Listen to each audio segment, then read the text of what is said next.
Deux rapports sur la table du président de la République par intérim, celui du médiateur et celui du vérificateur général. Pour cette année, beaucoup de réclamations dans la gestion des carrières des agents de l'État. Et pour ce qui est des finances, l'État a enregistré des pertes de l'ordre de 10 milliards de francs CFA.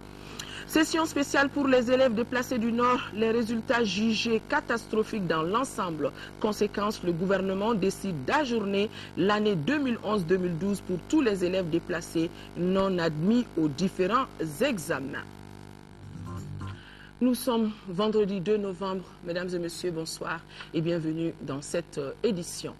L'année 2011 a été marquée par la régression des réclamations relatives à la protection sociale et la baisse des réclamations concernant les marchés publics et l'éducation. Par contre, au niveau de la gestion des carrières des agents publics, on a enregistré beaucoup de réclamations. C'est ce qui ressort du rapport annuel 2011 du médiateur de la République qui a été remis ce matin au président de la République. Le point avec Daouda Sidiki Diarra.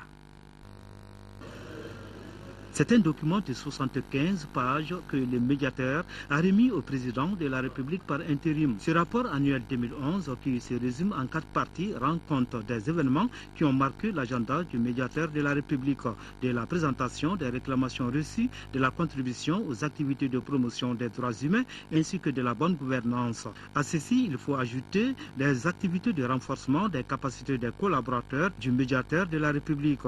Au cours de l'année écoulée, 224 dossiers de réclamation ont été reçus par les services du médiateur de la République. 157 dossiers ont été entièrement traités et clôturés.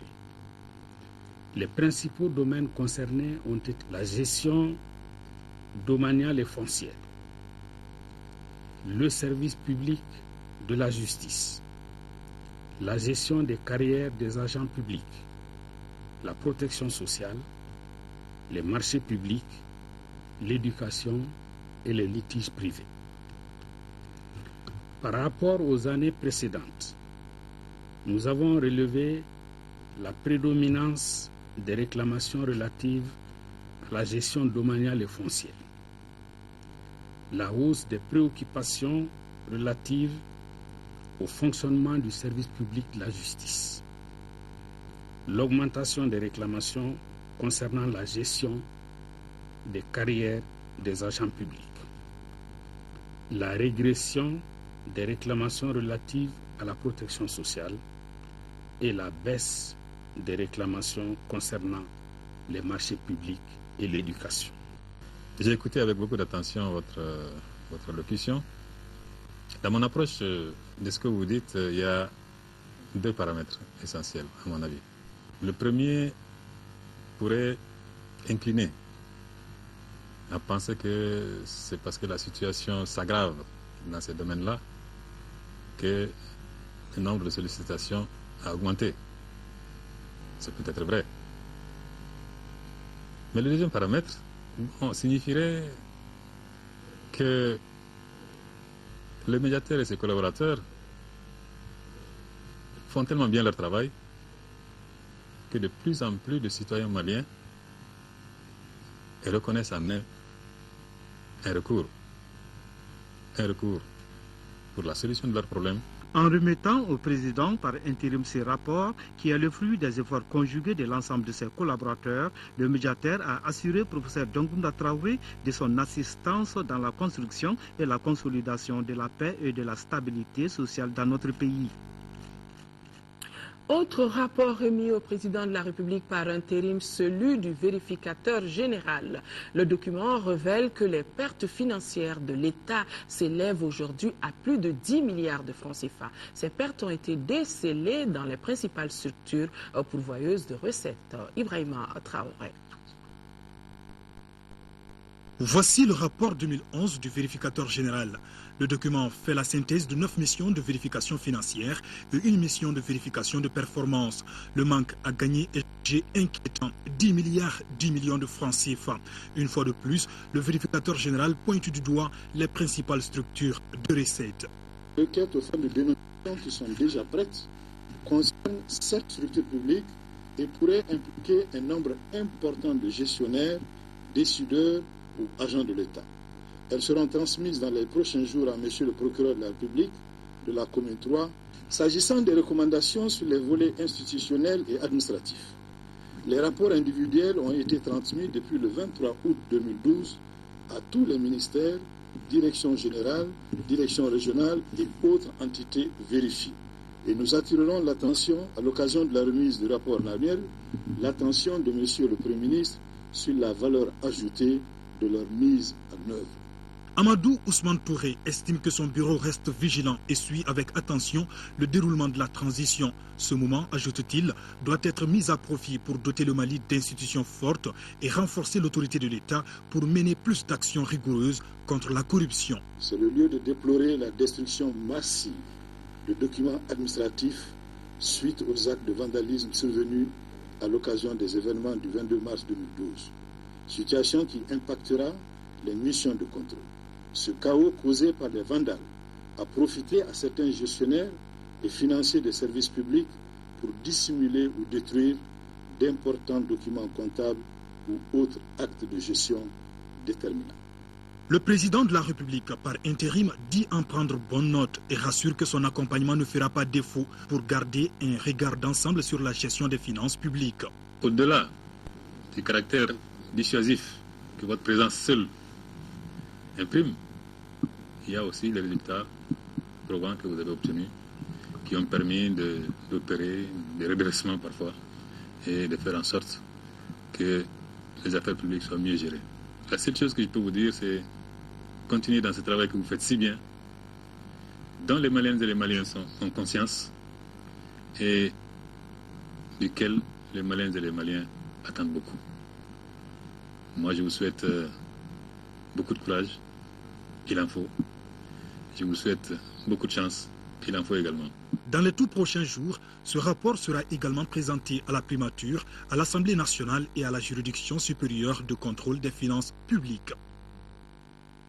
Place de la République, les élus de la nation ont débattu et adopté hier le projet de loi portant ratification de l'accord de prêt pour le financement partiel du projet sucrier de Marcala. Un projet dont la mise en œuvre permettra de réduire significativement le prix du sucre dans notre pays. Les députés ont aussi approuvé une série de propositions.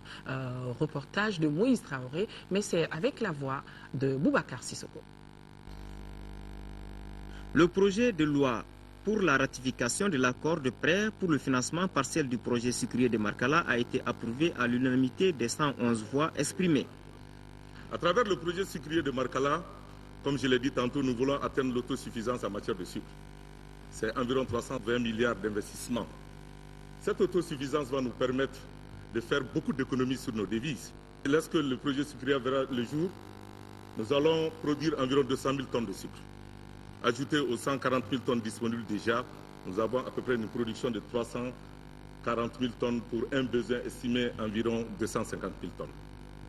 Ça, c'est déjà l'élément très positif de ce projet. Mais je dis que c'est un projet innovant aussi. Pourquoi? Parce que contrairement aux autres projets, ce projet sucrier de Marcala a prévu 2 volets distincts. Un volet industriel et un volet agricole. Par avance, un député apprécie le futur abaissement des prix de vente du sucre au Mali. Un autre souhaite que les aspects sociaux soient pris en compte. L'Assemblée a ensuite approuvé une série de 3 propositions de modifications relatives à l'École normale supérieure NSUP de Bamako, l'École nationale d'ingénieurs Abdraman Baba Touré Eni ABT et l'Institut polytechnique rural de formation et de recherche appliquée de Katibougou Hyper-IFRA. Le ministre de l'Enseignement supérieur et de la Recherche scientifique est représenté par son collègue de l'Éducation civique et des langues nationales. Le financement complémentaire du projet d'aménagement et de bitumage de la route Bandiangara-Wo-Bankas, frontière du Burkina Faso, était également à l'ordre du jour. Une partie des 3 tronçons est construite. Le projet est défendu par le ministre Touré Fadima en lieu et place de son collègue en charge des transports et des infrastructures. Le texte a reçu l'aval de l'Assemblée nationale avec 104 voix favorables. Après le report du débat autour de la création de l'Agence nationale de la météorologie, les échanges se sont focalisés sur le projet de loi portant approbation de la 14e mission générale des quotes-parts des États membres du Fonds monétaire international FMI et des amendements des statuts du FMI sur la réforme du Conseil ont été défendus par le ministre Marempa Samoura.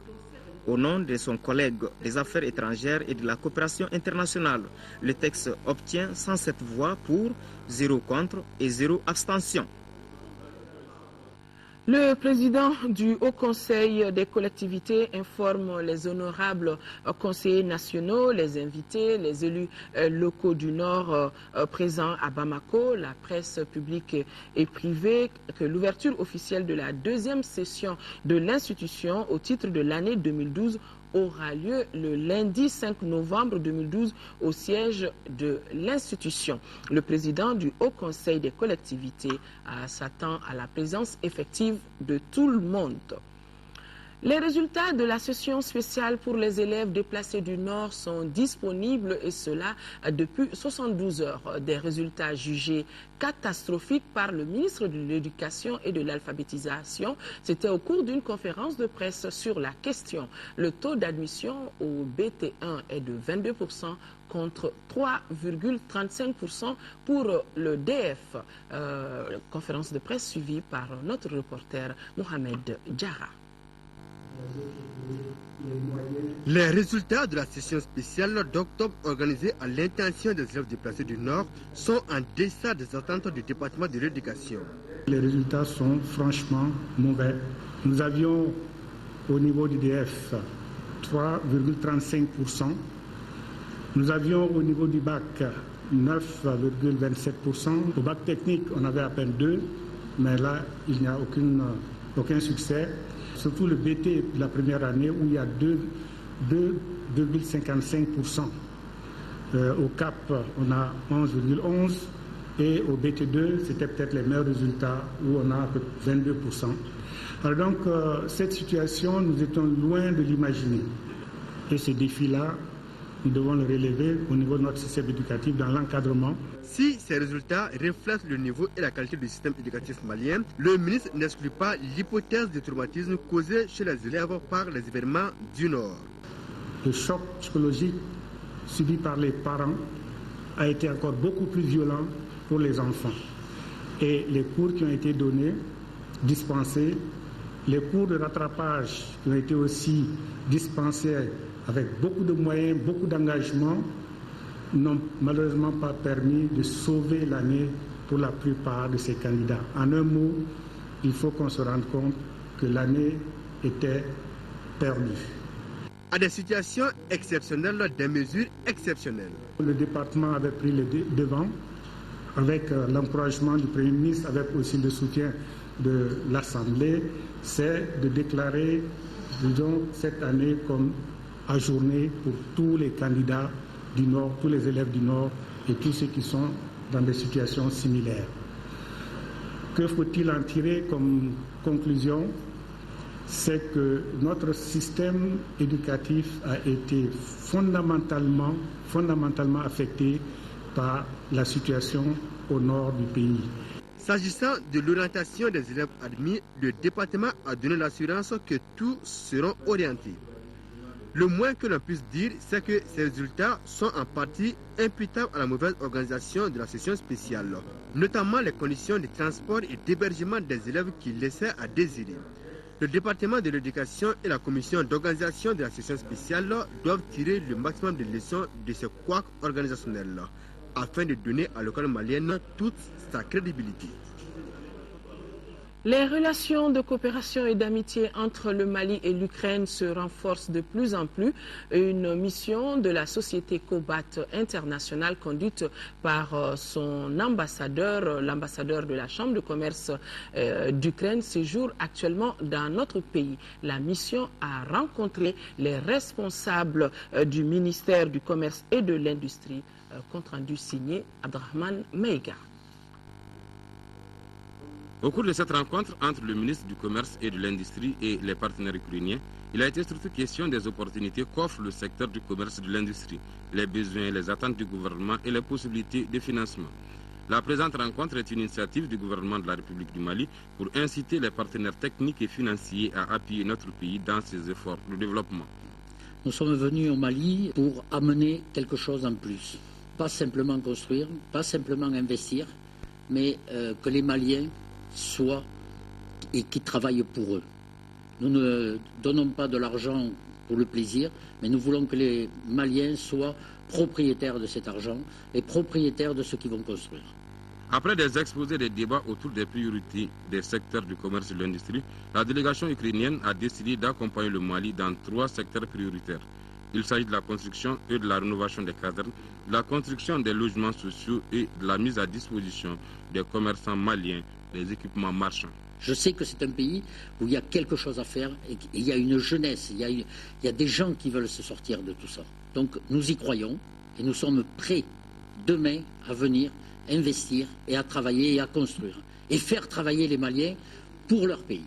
Pour la mise en œuvre correcte des différentes actions envisagées, le ministre du Commerce et de l'Industrie a décidé la création dans le meilleur délai d'un comité de coordination.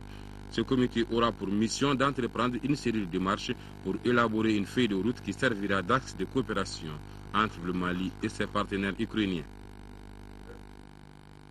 Le ministre de l'Environnement et de l'Assainissement était hier sur la décharge de Noumoubougou et à la station d'épuration de la zone industrielle. Cette visite, il s'agissait pour le ministre de voir l'état d'avancement des travaux d'aménagement de la décharge finale de Noumoubougou qui, en principe, doit recevoir les ordures de la rive gauche de Bamako. Tchemogo Sagara. La station d'épuration de la zone industrielle de Sotiba fut la première étape de cette visite. Ici, 3000 mètres cubes d'eau usée sont déversés chaque jour par 31 unités industrielles. Ces eaux usées sont traitées et drainées dans le fleuve Niger. C'est pourquoi le ministre Sagara n'a occulté aucune section. Le point de la collecte des eaux, la station de pompage, les 10 bassins de traitement et le laboratoire ont tous été visités.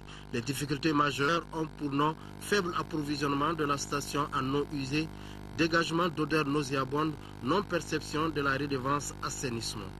La décharge contrôlée compactée de Noumoubougou est un projet de plus de 4 milliards de francs CFA. Il est bâti sur 200 mètres de long sur 187 mètres de large. Avec ses 4 digues, cette station a une capacité de 320 000 mètres cubes de stockage d'ordures solides. Mais ce projet est arrêté depuis quelques mois. Au niveau de Sotiba, la station d'épuration, je pense que c'est une technologie moderne. On peut effectivement utiliser cette technologie pour gérer les eaux usées de Bamako. Par rapport ici à Noumbougou, n'est-ce pas, la décharge, ce que nous pouvons aussi constater, c'est que nous sommes arrêtés pour faute de financement. Entre l'entreprise qui a préfinancé et le gouvernement, il y a des choses à régler et je pense que nous allons prendre attache avec le ministère de l'économie et des finances pour voir dans quelle mesure nous pouvons arriver à la finalisation, n'est-ce pas, de cette décharge finale et aussi en concertation avec la population et la commune de Djefala. Selon le ministre, les élus et les populations seront impliqués dans la gestion de ces décharges. L'hôpital régional de Sikasso cherche un scanner pour mieux réussir sa mission de service public. Faute de cet équipement, beaucoup de patients sont évacués sur Bamako. La révélation a été faite au PDG de la marque Ernest Malamine Kone en visite hier à l'hôpital régional de Sikasso. Une visite qui a d'ailleurs mis fin au séjour de Malamine Kone dans notre pays. Envoyés spéciaux à Sikasso, Toumani Diabaté et Bourama Traoré. C'est par l'hôpital régional de Sikasso que le PDG de MK Promotion a bouclé sa visite au Mali. Malamine Kone est venu s'enquérir des conditions de travail des agents et des difficultés de la structure. Le premier responsable de l'hôpital s'est dit honoré. C'est une grande fierté pour nous et beaucoup de compliments parce que nous recevons un fils de ce pays qui nous a fait honneur prendre de son temps pour rendre visite à l'hôpital de Sikasso, qui est un hôpital, on peut dire, qui est sur la bonne voie. Nous lui avons montré ce que nous savons faire. Nous lui avons montré aussi nos besoins. Je crois qu'il a compris et qu'il est avec nous.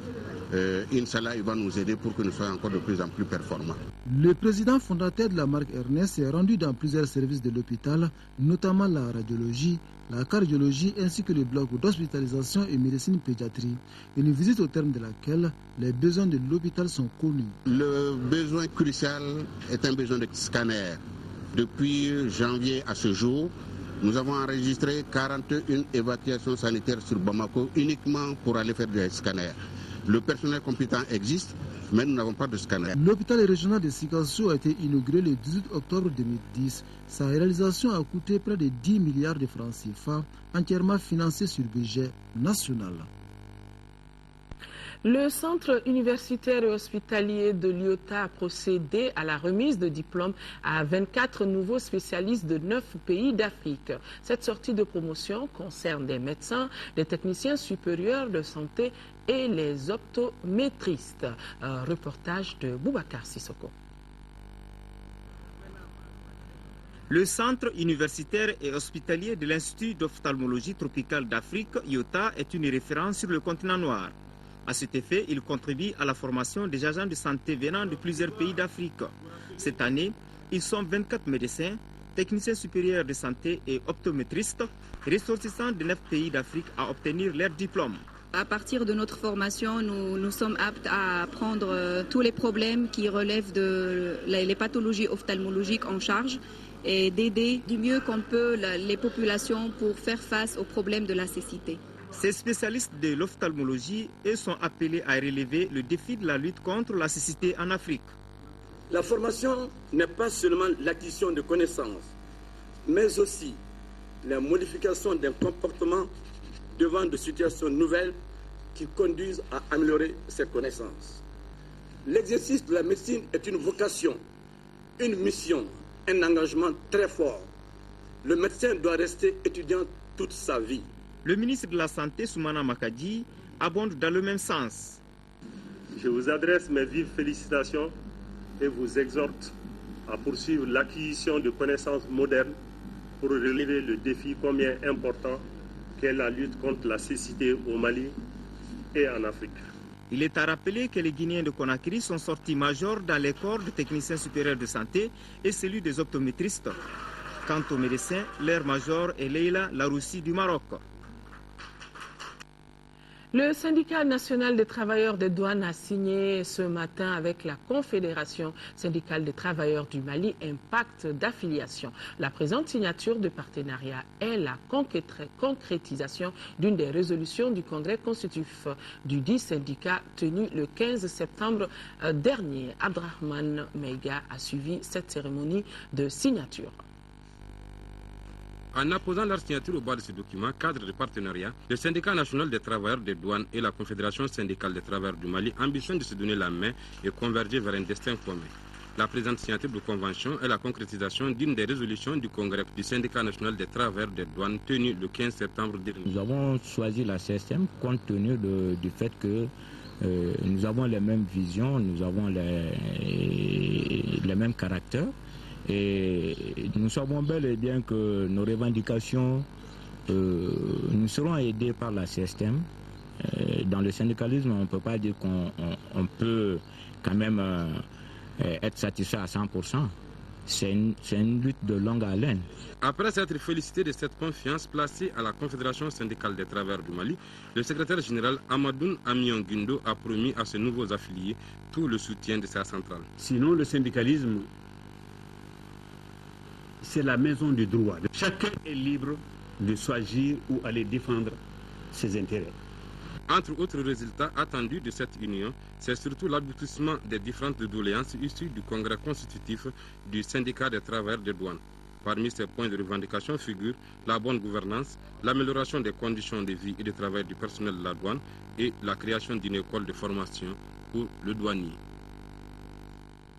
Les journalistes de la presse écrite étaient ce matin à l'école du système éducatif malien, initié par le groupement patronal de la presse écrite en partenariat avec la coopération suisse. Cette table ronde avait pour objectif d'outiller les journalistes de la presse écrite sur la problématique de notre système éducatif. Reportage signé Agibou Koulibaly. Il s'agissait à travers cette table ronde d'éclairer la lanterne des journalistes du groupement patronal de la presse écrite sur le système éducatif malien de l'indépendance à nos jours. Sinon l'école vraiment est un sujet sérieux dans le Mali d'aujourd'hui. Depuis l'indépendance en 1960, l'éducation a été au centre des préoccupations des autorités. C'est ainsi que la première république de Modibo Keïta a initié la réforme de 1962, une réforme qui a formé la plupart de nos cadres. Et cette réforme était une réforme ambitieuse. Malheureusement, elle n'a pas pu aller jusqu'au bout avec l'intervention du coup d'État en 1968. Cette tribune a été l'occasion pour Oumar Maïga, enseignant à l'École nationale d'ingénieurs, de faire à travers son exposé une rétrospective sur le système éducatif malien, l'historique, la politique de l'éducation, l'organisation du système éducatif. Tous les aspects du domaine ont été abordés. Aujourd'hui, le système éducatif malien a besoin du concours de tout le monde pour qu'on arrive aux objectifs, aux résultats qui sont attendus.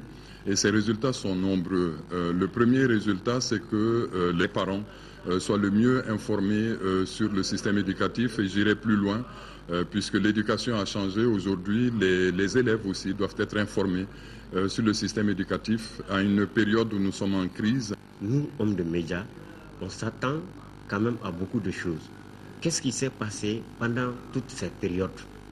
Et savoir justement combien l'État a fait pendant ces périodes, ce que l'État malien a pu faire.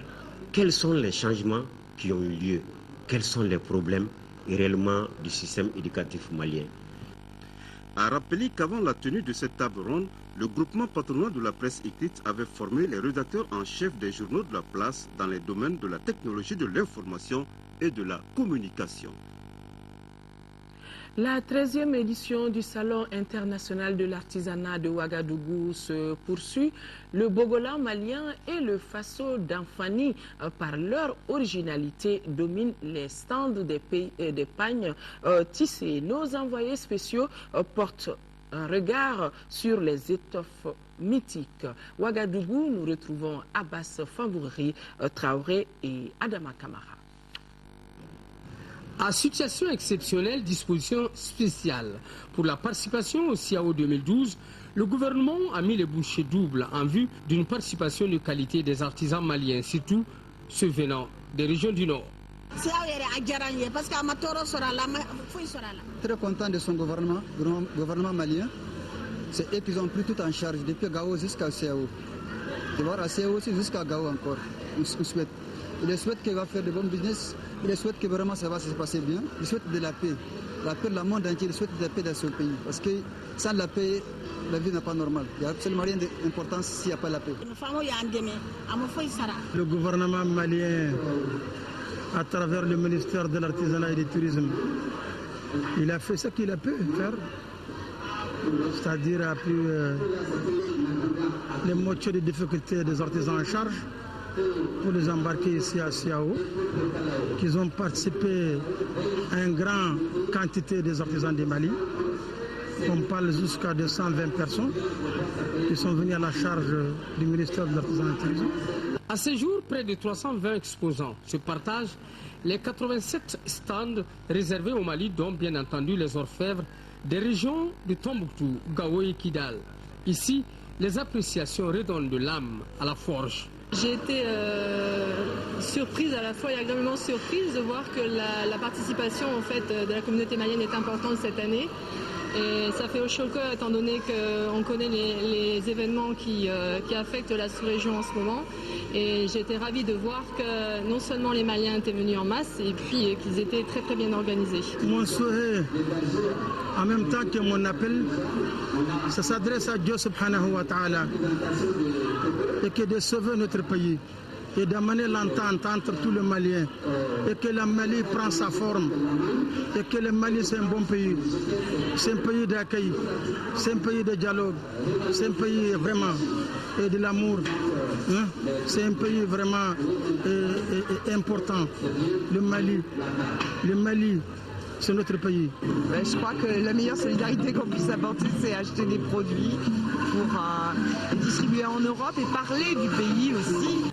À cette 13e édition, le défi de la participation malienne est relevé. Reste l'évaluation des retombées. Mon souhait le plus ardent, c'est que tous les artisans fassent de bonnes affaires.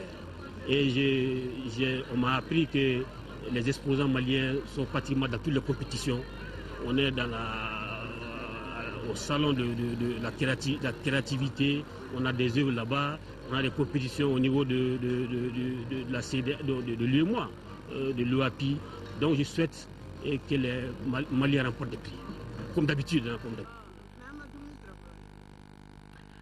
L'Organisation internationale anti-slavery, ça voudrait dire la lutte contre l'esclavage, l'organisation vient de décerner son Award Winner 2012 à l'association malienne TEMED. Ceci dans le cadre de sa lutte contre l'esclavage. L'association TEMED, créée en 2006, a pour but la promotion et la protection des droits humains et la consolidation de la paix.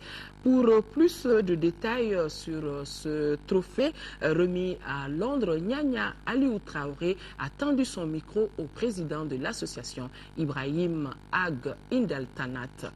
Nous l'écoutons. Le prix Award 2012, c'est un prix que décerne l'Organisation internationale anti-slavery chaque année à une personnalité, une organisation dans le monde, pour sa contribution dans le cadre de la lutte contre l'esclavage. Et ce prix, j'ai été invité à Londres. Il m'a été remis au Parlement britannique. Et c'est ça le sens de ce prix, c'est pour nous encourager en reconnaissance de tout le travail qu'on a fait au Mali contre la persistance de l'esclavage par ascendance. Et Temet, qui veut dire aussi placenta en tamashek, c'est une association qui lutte pour la promotion et la protection des droits humains, et la consolidation de la paix et la promotion du développement pour les populations d'une manière générale. Alors, vous pensez que l'esclavage continue d'exister au Mali? Au niveau de certaines régions, dont la région de Caille, le district de Bamako, la région de Mopti, Tombouctou et Gao. L'appel que je lance à ces populations, c'est leur dire que il faudrait qu'elles comprennent que des recours existent et des ressorts existent. Le Mali est un pays indépendant où les gens sont libres, ils sont citoyens. Il faut qu'ils s'assument et il faut qu'eux-mêmes cherchent à s'épanouir. Et pour terminer, quel est votre slogan? Plus d'esclavage au Mali, et plus de contraintes, la liberté de cours. La culture de la paix et de la lutte contre la haine, c'est le thème d'une conférence débat tenue ici à Bamako. Cette conférence s'inscrivait dans le cadre de la Journée africaine de la jeunesse. Mais avant, suivons cette série de remises de dons, l'ensemble des brèves commentées ce soir par Tchemoko Konaté. L'ONG Mali Rhône-Alpes renforce son partenariat avec la population du cercle de Gourmara-Rosso dans le cercle de Tombouctou. Elle vient d'offrir aux enfants déplacés du cercle à Mopti et à Bamako des kits scolaires. Valeur du don, 3 millions de francs CFA. La cérémonie de remise qui s'est déroulée au groupe scolaire des 1008 logements a regroupé des autorités scolaires, des parents et de nombreux enfants bénéficiaires. La société Kouma Plus accompagne les autorités sanitaires de l'hôpital Nianagro-Fomba de Ségou. Elle vient de remettre à l'hôpital des matériels médicaux d'un coût total de 2 500 000 francs CFA. La cérémonie de remise a eu lieu en présence de certaines autorités de la région. La culture de la paix et de la lutte contre la haine, c'est le thème d'une conférence débat tenue ce jeudi à Bamako. C'est une initiative du ministère de la Jeunesse et des Sports. La conférence qui s'inscrit dans le cadre de la Journée africaine de la jeunesse avait pour but de dénoncer les exactions que subit la population du Nord et de faire des propositions de sortie de crise. La conférence a regroupé des responsables du département de la jeunesse et des sports et des membres de l'association des pionniers du Mali. L'espace Medina Art a ouvert ses portes aux visiteurs pour une exposition photo, vidéo et concert. Cette exposition qui a commencé hier va se poursuivre jusqu'à la fin du mois de novembre. Déjà, une dizaine de photos et vidéos relatent aux visiteurs des notions du réel à l'imaginaire. Les œuvres sont de la française gatinoise Delphine. Compte rendu Garibou Pérou. Sans trop de cruauté, le Sigui, la Lune, le bain de la génération ou le pont de Missabougou, à la fois site des plages et des purifications pour beaucoup de Bamakois, sont les photos les plus fascinantes parmi tant d'autres. L'auteur alterne sa réflexion sur les liens entre l'homme et l'animal. Je crois que j'aime bien en fait ce principe de dualité qui vont être le merveilleux, le mystérieux, le troublant et l'étrange. J'ai une forte attraction aussi pour tout ce qui a trait aux mythes. Les curieux et les passionnés d'images qui ont effectué le déplacement n'arrivent pas à se séparer du mythe qui explique et fait ressortir des choses ignorées par la science elle-même. C'est là dans le principe de la mise en scène du photographe. C'est très impressionnant. J'étais vraiment parce que je ne pouvais pas y comprendre que la photo pouvait être dans ces genres de choses, traduire des trucs par rapport à la photo. Le metteur en scène, traditionnellement, il prend un texte, il a une écriture littéraire plus une écriture scénique. Et c'est cette somme qui donne la mise en scène. Et elle a son appareil, elle a son objectif et elle a sa cible. Elle essaie de le mettre dans un contexte avant de le photographier. Cette exposition photo et vidéo concert qui a commencé le 1er novembre va se poursuivre jusqu'au 30 novembre. Elle va se dérouler à l'espace Medina Art. Là, les visiteurs pourront apprécier le travail de la française gatinoise Delphine, un travail jalonné par la notion de la zone de passage, c'est-à-dire la notion du réel à l'imaginaire. Page sport de ce journal, compétition africaine des clubs, demi-finale allée de la Coupe de la Confédération. Le Djoliba a été battu cet après-midi 2-0 par Al Hilal. Match que d'ailleurs vous avez pu suivre sur cette même antenne, mais nous vous proposons un compte-rendu de Abdelkarim Kaba. Quelques minutes ont suffi à Al Hilal de plier le match face au Djoliba AC battu par 2-0. Le premier sur coup franc à la 43e minute par Ekanga. Sur ce coup, la défense n'est pas sans reproche. Les seconds juste après la pause, soit à la 47e minute par Moutader Ibrahim. Là aussi, sur une erreur défensive. Et pourtant, ce ne sont pas des occasions qui faisaient défaut au Djoliba AC dans cette rencontre. Elles ont été tout simplement dilapidées.